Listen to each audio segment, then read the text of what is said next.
Good morning students. आज हम हमारा नेक्स्ट और लास्ट सेशन करेंगे इंटरेस्ट ऑन ड्राइंग्स पर। हमने केस सेकंड डिस्कस कर लिया था कि जब समान राशि की ड्राइंग्स को विड्रॉ किया गया हो एक particular fixed period of time पर। आज हम उसी से रिलेटेड कुछ प्रैक्टिकल प्रॉब्लम्स डिस्कस करेंगे। प्रैक्टिकल प्रॉब्लम्स डिस्कस करने से पहले मैंने जो लास्ट वीडियो में आपको वैल्यू ऑफ टाइम सिर्फ मंथली बेसिस वाला 12 मंथ्स वाला आपको निकालना बताया था, मैंने एक छोटा सा उसी तरीके का टेबल सा तैयार कर दिया है और मैंने quarterly, half yearly for 12 months and monthly for 6 months वाला भी मैंने उसी फॉर्मूले को यूज़ करते हुए कि फर्स्ट ड्राइंग्स के बाद कितना टाइम पीरियड रिमेनिंग है और लास्ट ड्राइंग्स के बाद कितना टाइम पीरियड रिमेनिंग है, उनकी एवरेज वाला वो फॉर्मूला लगाकर वैल्यू ऑफ टाइम मैंने सभी का वैसे ही कैलकुलेट कर कर आपको दिखा दिया है। आप चेक कर सकते हो, अगर आपने खुद कोशिश की हो तो आप टैली कर सकते हो कि आप अपनी कोशिश में कामयाब हुए थे या नहीं हुए थे। सो केस सेकंड, छोटा सा फिर से एक ब्रीफ सा point. When a specific amount of drawings are made at a regular period of time, जब एक समान राशि की ड्राइंग्स को एक फिक्स्ड या एक रेगुलर पीरियड ऑफ टाइम पर विड्रॉ किया जाता है तो फॉर्मूला यूज होता है total drawings multiply by rate upon 100 या rate multiply by value of time by 12। तो वैल्यू ऑफ टाइम बिगनिंग का हो, मिडल का हो, at the end of the month या क्वार्टर जो भी है विड्रॉ किया जा रहा है, तो ये केसेस आपको बताए थे। तो कुछ इस तरीके से वैल्यू ऑफ टाइम हम कैलकुलेट कर सकते हैं। अब इसी को ध्यान में रखते हुए हमारे पास एक क्वेश्चन है। Verma and Kaul are partners in a firm. The partnership agreement provides that interest on drawings should be charged at the rate of 6% per annum. Verma withdraws rupees 2000 per month from 1st April 2015 to 31st March 2016. Call withdraws rupees 3000 per quarter starting from 1st April 2015. Calculate interest on partners drawings. पहले इसे हिंदी में समझेंगे कि क्या है। देखो, दो partners हैं, एक है वर्मा और एक है कॉल। पार्टनरशिप एग्रीमेंट कहता है कि interest on drawings 6% per annum प्रति वर्ष लिखा हुआ है साथ में चार्ज किया जाएगा। अब वर्मा जो पैसे निकलवा रहा है वो तो 2000 रुपये प्रति माह निकलवा रहा है। और देखो कब से शुरुआत हो रही है, 1 अप्रैल 2015। तो आपको ये 1 अप्रैल देखते ही पता लग जाना चाहिए कि वो बिगनिंग ऑफ द मंथ में विड्रॉ कर रहा है। और सेशन का हिंट आपको 1 अप्रैल से 31 मार्च का यहाँ पर दिया हुआ है कि वित्तीय वर्ष कौन सा है। अब दूसरे पार्टनर के बारे में क्या जानकारी दे रखी है कि वो जो पैसे विड्रॉ कर रहा है वो क्वार्टरली बेसिस पर कर रहा है। क्वार्टर पर क्वार्टर लिखा हुआ है, तिमाही, स्टार्टिंग फ्रॉम 1 अप्रैल 2015। अब इसके बारे में भी आपको बिगनिंग, मिडल या एंड में क्या इन्फॉर्मेशन गिवन है, 1 अप्रैल। तो इसका मतलब ये भी जो पैसे विड्रॉ कर रहा है वो बिगनिंग में कर रहा है, लेकिन एक बिग मंथ के हिसाब से कर रहा है और एक क्वार्टरली बेसिस के हिसाब से करना है। तो हमने इंटरेस्ट कैलकुलेट करना है जो हमारे फॉर्मूले में यूज होता है उसके अकॉर्डिंगली। देखो, एक छोटी सी कैलकुलेशन सी की है। सबसे पहले हमारे फॉर्मूले में हम यूज करते हैं, ये देखो, टोटल ड्राइंग्स।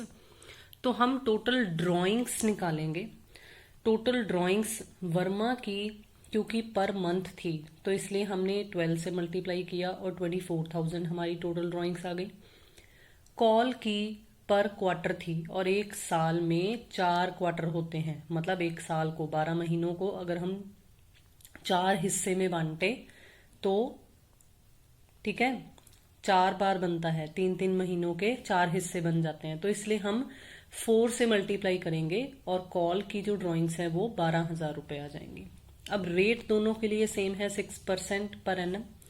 और वैल्यू ऑफ टाइम देखो मैंने लिखा भी है यहाँ पे हिंट देने के लिए, बिगनिंग इन बोथ केसेस।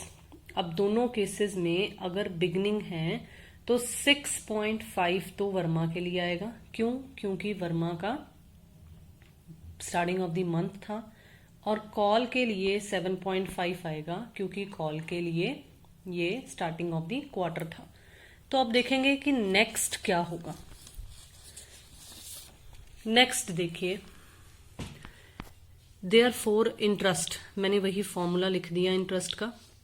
अब इंटरेस्ट देखते हैं। वर्मा के लिए फॉर्मूला यूज किया 24,000 मल्टीप्लाई बाय 6/100 मल्टीप्लाई बाय 6.5/12। जो उधर लिखा था लास्ट पेज पे उसी तरीके को जो लिखना था, जो चीज जैसे थी उसे वैसे लिख दिया गया है और हमने इंटरेस्ट कैलकुलेट कर दिया है ₹780। बिल्कुल इसी तरीके से हमने कॉल के लिए कैलकुलेशन कर दी है। अब देखते हैं एक और question, second question. A and B were partners in a firm. As per partnership deed, interest on drawings is to be charged at the rate of 10% per annum. Their drawings during the year 2017 were 24,000 and 16,000 respectively. Calculate interest. A और B दो partners हैं firm के और ये कहा गया है कि इंटरेस्ट ऑन ड्राइंग्स जो है वो 10% पर एनम के हिसाब से चार्ज किया जाएगा। अब देखो ड्राइंग्स के रिगार्डिंग आपको क्या लाइन लिखी है, मैंने अंडरलाइन भी किया हुआ इसे, ड्यूरिंग द ईयर। हमने शायद लास्ट वीडियो में किया था कि जब ड्यूरिंग द ईयर दे रखा हो तो हमने ऑन एन एवरेज कैलकुलेशन करनी होती है और टाइम पीरियड 6/12 लेना होता है। तो 24,000 एक की ड्राइंग्स दे रखी हैं, 16,000 दूसरे की ड्राइंग्स दे रखी हैं।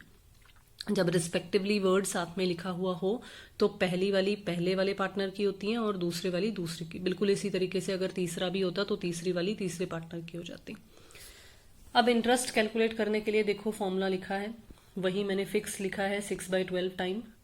अब इंटरेस्ट कैलकुलेट करेंगे तो देखो कैसे होगा। 24,000 हमें एक ही ड्राइंग्स दे रखी थी, 10% हमने इंटरेस्ट लगा दिया रेट और 6/12 तो 1200 ये ए का इंटरेस्ट आ जाएगा और बी का इसी तरीके से कैलकुलेशन करेंगे तो 800 रुपीज का इंटरेस्ट आ जाएगा।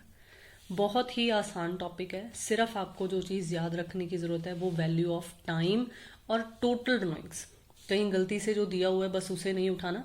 अगर मंथ के अकॉर्डिंगली है तो 12 से मल्टीप्लाई करना है।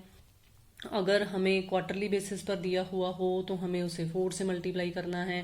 अगर हाफ ईयरली बेसिस के हिसाब से फॉर 12 मंथ्स के हिसाब से अगर दिया हुआ हो तो हमें उसे किससे मल्टीप्लाई करना है? 2 से, क्योंकि हाफ ईयरली के हिसाब से वो 2 बार ड्राइंग्स करेगा। ठीक है, तो यहाँ पर हमारा ये सेशन मेरी तरफ से कंप्लीट है। मैंने कुछ क्वेश्चन, 1-2 क्वेश्चन आपके लिए लिखे हैं तो ट्राई योर सेल्फ में है। If A withdraws ₹15,000 every month at the end of the month, what will be the interest at the rate of 5% per annum? अगर A 15,000 रुपए एवरी मंथ, अब आपको मंथ दिया हुआ है तो आपको पता चल जाना चाहिए कि यहाँ पर टोटल ड्राइंग्स निकालने के लिए हम किससे मल्टीप्लाई करेंगे। ठीक है, और एट द एंड भी लिखा हुआ है तो आपको ये भी पता चल जाना चाहिए कि हम लोग वैल्यू ऑफ टाइम कितना लेंगे, तो आप इजीली इंटरेस्ट कैलकुलेट कर लोगे। रेट आपको दे रखा है, मैंने आंसर लिख दिया है। बिल्कुल इसी तरीके से if A partner withdraws 1,000 on 15th of every month, अब फिर से मंथ है तो आपको पता चल जाना चाहिए कि टोटल ड्राइंग्स कैसे निकलेंगी। और दूसरा 15th दे रखा है तो ऑटोमेटिकली क्लियर हो रहा है कि ये मिडल को इंडिकेट कर रहा है, मिडल दर्शा रहा है। ठीक है, मध्य में। तो rate of interest is 12% per annum rate दिया हुआ है, इंटरेस्ट आप आसानी से निकाल लोगे। देखो एक बहुत ही अच्छा इंपॉर्टेंट नोट मैंने इस टॉपिक के एंड में लिखा है, वो जरूर याद करना है आपने। व्हेन पर एनम जो हम रेट के साथ लिखते हैं ना, जैसे ऊपर वाले क्वेश्चन में 12% के साथ लिखा हुआ है, फिर उससे ऊपर फर्स्ट क्वेश्चन में 5% के साथ पीए लिखा हुआ है, पर एनम लिखा हुआ है प्रति वर्ष। तो जब ये प्रति वर्ष मेंशन ना हो रेट ऑफ इंटरेस्ट के साथ, then time is to be ignored. तो आपने टाइम को इग्नोर कर देना है। इसका मतलब आपने क्या करना है, आपने सिर्फ total drawings multiply by rate करना है, मतलब एनुअल इंटरेस्ट चार्ज करना है। टाइम पीरियड को आपने इग्नोर कर देना है। This is very very important, इसको जरूर ध्यान में रखिएगा। तो यहाँ पर हमारा इंटरेस्ट ऑन ड्राइंग्स का सेशन कंप्लीट होता है। हमने दोनों केसेस कर लिए हैं, इरेगुलर ड्राइंग्स वाले भी कर लिए हैं और रेगुलर ड्राइंग्स वाले भी कर लिए हैं। Thank you.